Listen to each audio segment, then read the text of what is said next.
Welcome to Buffalo Game Day Recap. I'm Thad Brown along with AJ Feldman. The preseason, thank goodness, is all done. We can stop talking about fake football and it'll be all real football probably at the conclusion of this broadcast. But we still have a few more minutes of preseason stuff to get to. And AJ, look, the story that everybody's been talking about all week, Andreessen, Joe Andreessen, not a great game for him. Frankly, probably a middling game. He'll still be very much a factor in terms of making the roster, but give me your take on what 44 looked like here against the Panthers. I mean, personally, the thing I enjoyed the most out of today is that, we kind of get in this quote-unquote media bubble. We follow along with the practice squad guys and, the end of the roster guys. We tweet out he's got 12 tackles, things like that. So we don't know if, this story resonates with the people that much. Joe Andreessen got some cheers today. It was known, anytime made a tackle, the crowd was getting fired up. Joe Andreessen was a thing. And I think it was just cool to see, the fans have something to root for today in a day where Josh Allen didn't play, everybody else in the starters didn't play. So just as a human interest to it, I found it really fun that everybody kind of grabbed a hold of this. I get that, and it is fun. It is, sports is supposed to be fun. It was good to have something to enjoy today, and points were a thing that was enjoyed today too. But with Joe Andreessen, in terms of the analysis of his game, and I watched just about every snap, focused on him. To your point, there wasn't much else to watch today. There were two plays on the touchdowns where it looked like he got out of position.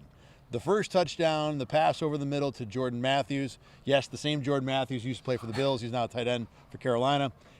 Andreessen was in the middle. There was communication with defensive backs to his left. And then at the snap, Joe went left, everybody else went left, and no one covered Jordan Matthews, and there was a touchdown. And then on the rushing touchdown, Mike Boone, second quarter, that was less of an egregious mistake. It looked to me like Andreessen was trying to do what you're supposed to do in the Bills defense, which is fill your gap. The thing is, if you're in your gap, and you just look a little bit to the next gap over, you can get a quarter of the way out of position, and the way this defense works, that's enough to let up a touchdown, especially from 5 yards out. So two really big, bad mistakes, potentially. We don't know if they were really his fault, along with the rest of a game where he played fine. It wasn't spectacular. I think it hurts him in terms of what was expected coming off the Pittsburgh game. To be fair, I don't know if you can repeat that game, but I think he's still in a decent position to make the roster, and we'll go into that in a minute. But I guess, AJ, I think the thing about it is, do you put him on this team? And I think, let's put it this way, as opposed to having you break down every single player on the team to figure out whether he should make the roster, just gut feel. You've seen him a couple games. You've seen what he can do. Is this an NFL player in your opinion? I think so. He doesn't seem out of place by any means. He doesn't, seem like an undrafted free agent, just, a charity case kind of getting him on the Bills, things of that nature. Obviously he played really well against the Steelers. He put some really good things on tape. So now you're at the point where, if he doesn't make this roster, do you have to worry about putting him on that practice squad? Because, you put some really good film on tape, other teams might come calling. And the Chiefs did work him out too, so there's at least one team out there that is aware of him and has expressed interest. But I think it's been a fun, here's the thing too. The guy had a great preseason ride. I mean, It's been a great story already. He's a rookie tryout, and these guys do make NFL teams. It's not crazy for it to happen. He's done all that he can do, and at the end of the day, whether it's on the 53 or not, this guy's going to have an NFL paycheck in a couple weeks. And your point to the touchdowns, of course, and you talked about it. He could have been right about both of those plays, especially the first one, the miscommunication. He could have been the one who gave the right signal, and the cornerbacks and the safeties screwed things up. He did talk a little bit after the game about some things they wish they would have cleaned up. He didn't take the blame and said I'm the guy who kind of screwed this up. Where maybe he could have done that if that was the case, but.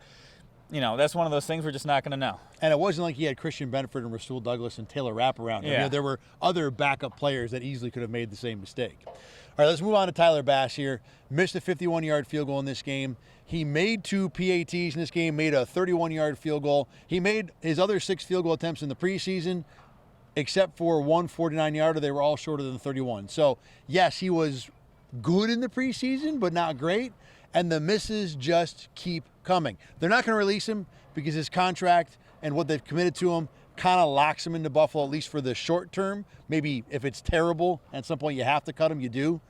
But where are the Bills, or where should the Bills be with their Tyler Bass concern level?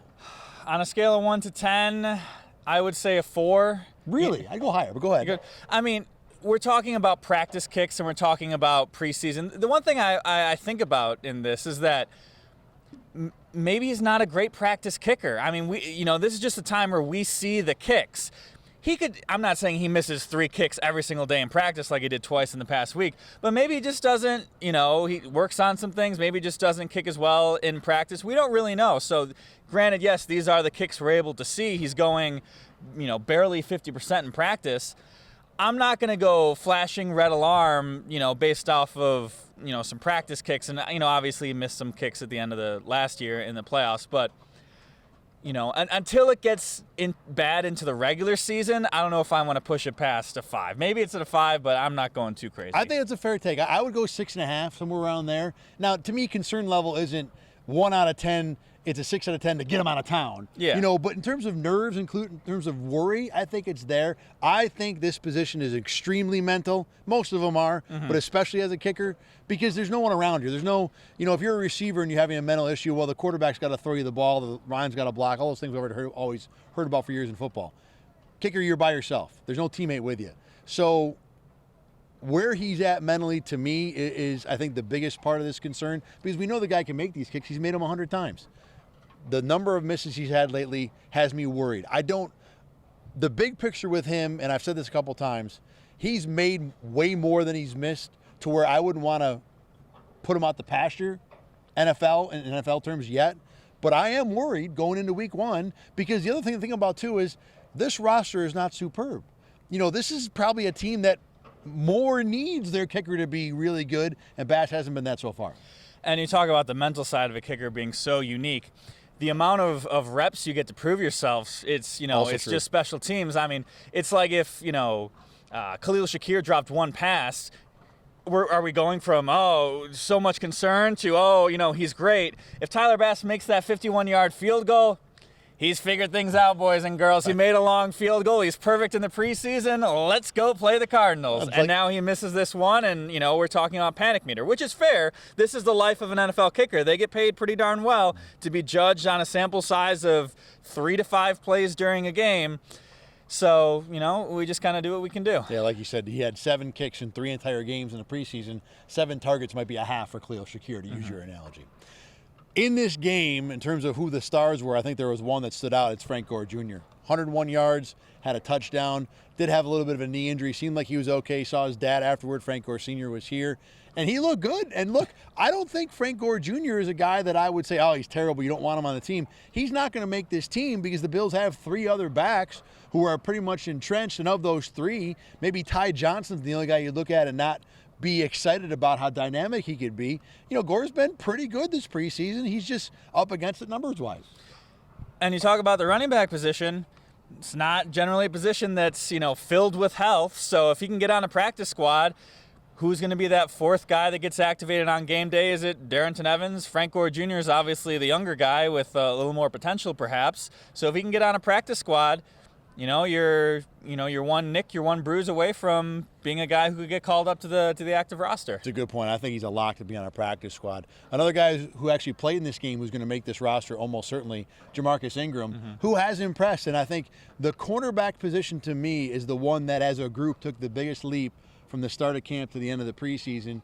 I think Christian Benford has looked really good. I think he might be the guy among the starters who takes the biggest leap this year. Kyer Elam much more confident as a 3rd corner. And Ingram, that guy can play as the 4th corner of this team. Yeah, going into training camp, Kyer Elam at the 3, Jamarcus Ingram at the 4, you're like, ooh, exactly. Boy, that is a trouble spot. Elam's obviously accelerated, and now Jamarcus Ingram, it's almost not even a question that he makes this roster. He's looked good in practice. He's looked good in the preseason games. He had a handful of really quality reps. He left the game early for good reasons, which is an important thing in a game like today. So, no, a really strong performance from another UB guy who found his way onto this team. Yeah, he earned the baseball cap today. Yeah. It wasn't an injury thing.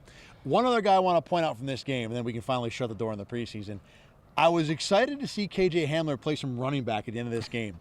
Hamler, as many people know, a highly drafted receiver, washed out in Denver, trying to rediscover his career here in Buffalo. Hasn't really worked out. I don't think he's making the team. Fun guy, though. I mean, the life of the locker room.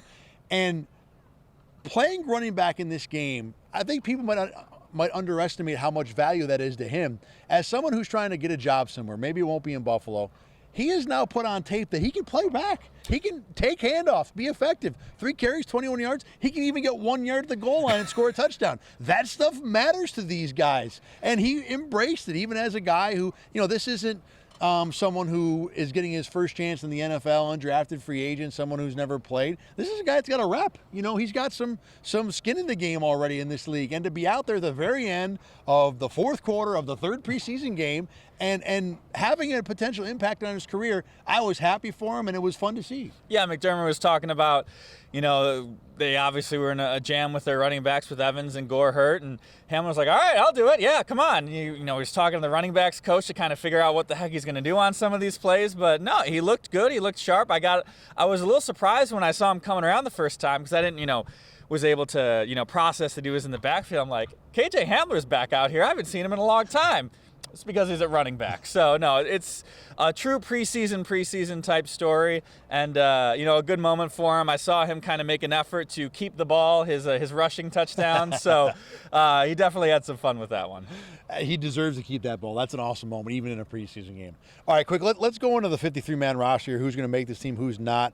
I'll run through it quick, and you can kind of react at the end here. But 2 quarterbacks, Josh Allen, Mitch Trubisky, assuming he's healthy. The 3 running backs we named, plus Reggie Gilliam. I've got 6 receivers in. The top 5, MVS included, Samuel Shakir, Keon Hollins. I've got Terrell Shavers making it so far. That could be debatable. I've got 4 tight ends making this team, too, if Quentin Morris is healthy. 9 on the offensive line, your 5 starters, plus Ryan Vandermark, Alec Anderson, Lyle Collins, Cedric Van Pan Granger, who is really good in this game. Absolutely locked down a spot after his performance against the Panthers. Defensive line, I've got 9. Your starting 4, plus Austin Johnson, Dwayne Carter, the rookie tackle. And then your backup ends are, Vaughn, AJ, and Rousseau, DeJuan Smoot. I've got Javon Sullivan making the team over Kingsley Jonathan right now. And that can be debated for sure. Linebacker, you got to find 5, and we'll stop right here to talk about this. Terrell Bernard, Dorian Williams, Ulofoshio are in as far as I'm concerned. Ulofoshio not because he's had a great camp, but because it's a high draft pick, and they don't have many other bodies right now.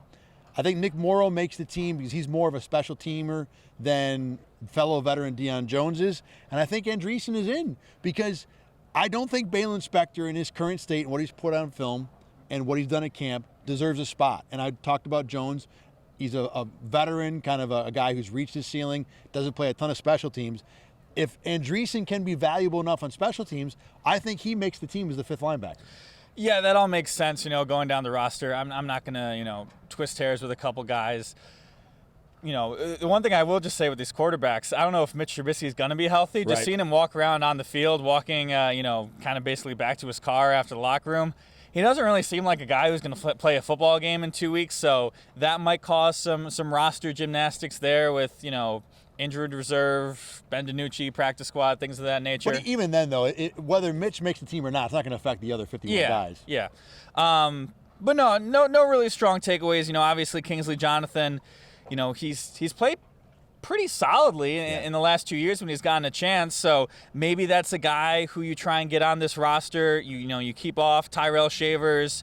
You maybe only keep 3 tight ends because, edge rushers who can be somewhat productive are a lot harder to find than Tyrell Shavers who, had a fun training camp but really didn't do much in the preseason. If you look at, if you think about it as maybe it's Shavers and Davidson and Jonathan, maybe a 6th linebacker, 2 or 3 of those guys make the team. It might be about special teams there. And Jonathan's played it. He was a 50% special teams player last year, so he certainly will figure into this. I like Shavers better. I like Jonathan a lot too. Also could come down to who do you think can get on the practice squad better. Mm-hmm. And Kingsley Jonathan's been in the NFL. He's proven he can play in this league. Terrell Shavers is not. So you might see Jonathan make the team, let Shavers go through waivers because he hasn't done a ton in preseason games to where a team's going to, really want to grab him potentially. But some of it's a guessing game too. Look, the Bills have lost draft picks and players they've liked because they've exposed them to waivers and teams snap them up. Yeah, and Quentin Morris could be a guy who goes on injured reserve to start. You make Zach Davidson your 3rd tight end. You give him, a week or 2 to see if he can do well enough on special teams. You see maybe what you like there, and then maybe figure that out later. If Morris goes on IR, that would really solve all these problems. Then you can keep everybody you want. The problem is that Quentin Morris is either first or second in special team snaps on this team. And if he's on IR, you're short that guy for a month because he can't play 4 games. So IR can't be used as the way to solve my roster problems because that guy that I'm going to put on IR no longer is on my team for 4 weeks. And I need that guy on my team, especially a guy like Quentin Morris. Real quick, the rest of the roster I have at corner, Rasul Benford, Elam Ingram, Taryn, Nickel, and Daquan Hardy. That's another guy, by the way, Hardy, who you can make an argument doesn't make the team. I don't think many people would, but you could make the argument if you wanted to have Ty Johnson run back kicks and Shakir run back punts. I think Hardy's played well enough to be on the team, plus his return ability. And McDermott was more of a fan today of his decision-making in the punt return game. He commented on that. Obviously, week 1, a bad fair catch. Week 2, he's basically running backwards into the end zone. Nothing of that nature today. Today he had one. He lined up at the 5, and the ball's coming down. I'm watching the press box, and it went over his head and bounced in the end zone. It looked like he was going to catch it, and when it landed in the end zone, I'm like, oh, good job. I almost audibly cheered. I'm like, man, there you go, Daquan. I think I heard at least a couple cheers on the sideline, too. All right, we will find out for sure about the Bills roster coming up on Tuesday, and then we'll just talk about regular season football for like 4 straight months, maybe 5. Remember, you can always watch Buffalo Game Day Recap at RochesterFirst.com. Click on the 8 Sports Extra tab. You can watch this on YouTube, and you can listen wherever you get your podcasts. For AJ Feldman, I'm Thad Brown. We will see you in 2 weeks back here at Highmark Stadium for Week 1, Bills and the Cardinals. Talk to you then.